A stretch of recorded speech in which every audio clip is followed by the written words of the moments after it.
Chapter 6, Substances in Daily Use. Paper. Paper is the substance or material formed due to the intertwining of the cellulose fibers in grass, wood, rags, or waste paper. Thus, paper is a kind of network of cellulose fibers. How is paper made? Paper कसापासून तयार होतो किंवा कसा तयार होतो? Coniferous trees like pine are used to make paper.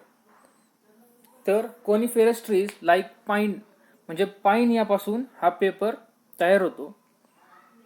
The bark of the logs of this trees is first remove and the wood is broken into small pieces. तर या झाडाचे आधी छोटे छोटे तुकडे केले जातात. The mixture of this pieces and some chemicals is kept soaking for a long time. आणि या छोट्या छोट्या कट केलेल्या पीसेस बरोबर काही केमिकल्स काही काळ एकत्र ठेवले जातात. It helps to form pulp. When the chemical process is completed the fibrous substance from the wood pulp are separated. आणि काही वेळानंतर केमिकल प्रोसेस कंप्लीट झाल्यानंतर वूड पल्प सेपरेट होतात. And some dyes are added. त्यामध्ये काही dyes add केले जातात. The pulp is then pass through rollers dried to form paper and finally wound on reels. Paper and wood are closely related. To save tree, it is necessary to use paper sparingly. पेपरचं आणि लाकडाचं relation हे खूप जवळचं relation आहे. Always remember म्हणजे नेहमी लक्षात ठेवा. Do not tear up blank pages of a notebook. Do not throw away old notebooks with blank pages. म्हणजे ज्या कागदांचा वापर झालेला नाही, जे कागद कोरे आहेत त्यांना फेकून देऊ नका. The blank sides of advertising pamphlets, inner side of postal envelopes, the blank side of calendars pages and other such writable surfaces can be use to make notes, list, to cover books etc. Do not throw away or burn up such paper until it has been fully utilized like this. तर पेपरचा पूर्णपणे वापर केल्याशिवाय ते टाकून देऊ नका. Whenever possible try to use a pencil and slate. ज्यावेळेस कधी शक्य असेल त्यावेळेस पेन्सिल आणि पहाटेचा उपयोग करा. Cooperate with people who collect paper from garbage or buy scrap paper. This people help in proper recycling of resources. Do you know, तुम्हाला माहीत आहे का? In India, the first factory of manufacturing newsprint was established at Nepanagar in Madhya Pradesh in 1955. 1955 मध्ये भारतामध्ये सर्वात पहिली factory मध्य प्रदेशमध्ये स्थापन झाली. Paper is also manufactured at Songadh in Gujarat. In Maharashtra there is a paper factory at Ballarpur near Chandrapur. चंद्रपूरजवळ बल्लारपूरमध्ये ही पेपरची फॅक्टरी आहे.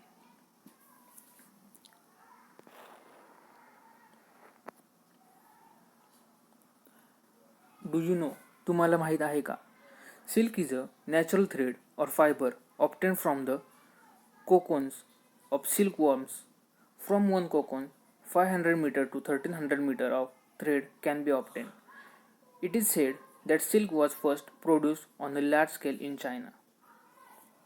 चायनामध्ये मोठ्या प्रमाणावरती सिल्कचं प्रोडक्शन होतं.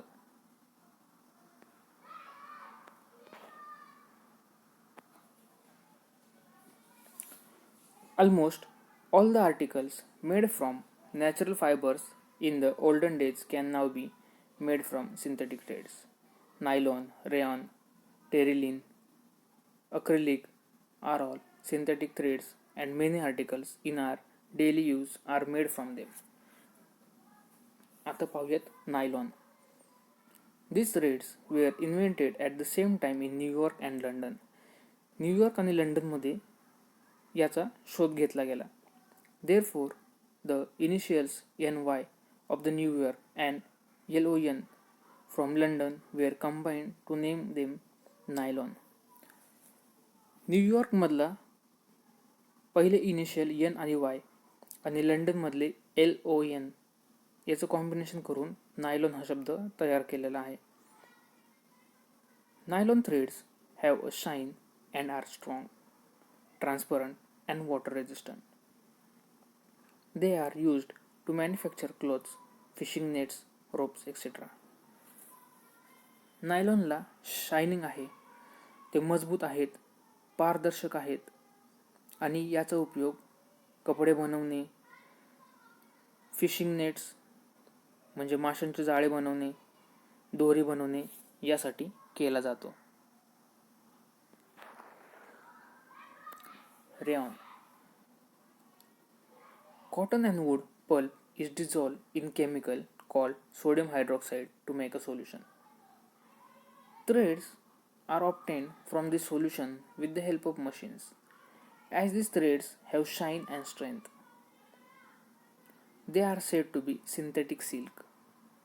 They appeared to be shining bright like the sun's rays, hence they were named rayon. ते सूर्याच्या प्रकाशासारखे उजळ आहेत, त्यामुळे त्यांना रेयॉन असं नाव पडलेलं आहे. Dacron, Terylene, Terylene. Various hydrocarbons obtained from mineral oil are used to make polymer chains. A solution of such polymer is pressed through a strainer with fine holes. The fibers formed after cooling are long and unbroken threads. हे जे fibre आहेत ते cool झाल्यानंतर म्हणजे थंड झाल्यानंतर लांब आणि न तुटणारे बांधतात. These threads are twisted to obtain yarn. ह्याला एकमेकांमध्ये गुंतवले जाते. Different types of chemicals are used to make threads of various properties. These different threads have been named variously as dacron, terylene and terine etc. New words म्हणजे नवीन शब्द काय काय आहेत. तर पहिला आहे हायड्रोकार्बन्स. तर हायड्रोकार्बन्स म्हणजे काय? Substances obtain from mineral oil. Mineral ऑइलपासून तयार होणाऱ्या सबस्टन्सला हायड्रोकार्बन्स म्हणतात. दुसरा आहे पॉलिमर चेन. पॉलिमर चेन म्हणजे काय? तर लॉंग कंटिन्युअस चेन असते form by small interlinked chemical units. Chemical युनिट्सची लांब अशी कंटिन्युअस चेन असती, त्याला पॉलिमर चेन्स म्हणतात. Advantages and shortcomings of synthetic fibre. तर त्यामधले आपण आधी ॲडव्हान्टेजेस पाहूयात, म्हणजे त्याचे फायदे काय आहेत ते आपण पाहूयात. This fibres can be manufactured on a mass scale. म्हणजे हे मोठ्या प्रमाणावरती तयार करता येतात. They cost less. त्याची किंमत कमी असते. They are strong and durable. ते मजबूत असतात आणि जास्त वेळेपर्यंत टिकाऊ असतात. They can be use for long time. जास्त वेळेपर्यंत ते टिकू शकतात. They are water repelled, hence do not rot or get wet. They dry easily. They are light weight and comfortable to wear. ते वजनाने हलके असतात आणि घालण्यासाठी कम्फर्टेबल असतात. As they have a shine, they enhance the appearance of the wearer. त्याला shine असते म्हणजे एक चमक असते, त्यामुळे त्याकडे पाहण्याचा दृष्टिकोन चांगला असतो किंवा ते पाहताना चांगले वाटतात. Clothes made from these threads are wrinkle free and scratch free. आता शॉर्ट कमिंग्स म्हणजे काय? They are water repellent, hence do not absorb sweat from the skin. Continuous use of clothes made from these threads keep the skin moist, which may cause skin disease. Synthetic clothes are uncomfortable to wear, especially in summer. उन्हाळ्यामध्ये हे uncomfortable असल्यामुळे जास्त करून कोणी वापरत नाही. Synthetic fabric catches fire easily. म्हणजे हे आगीला लवकर पकडू शकतात. If they catch fire the cloth sticks to the skin and causes serious injuries. जर यांनी आग पकडली किंवा जर या कपड्यांना आग लागली तर ते स्किनला चिटकून बसतात, त्यामुळे इंजुरी होऊ शकते. These fibers are not decomposed by microorganisms.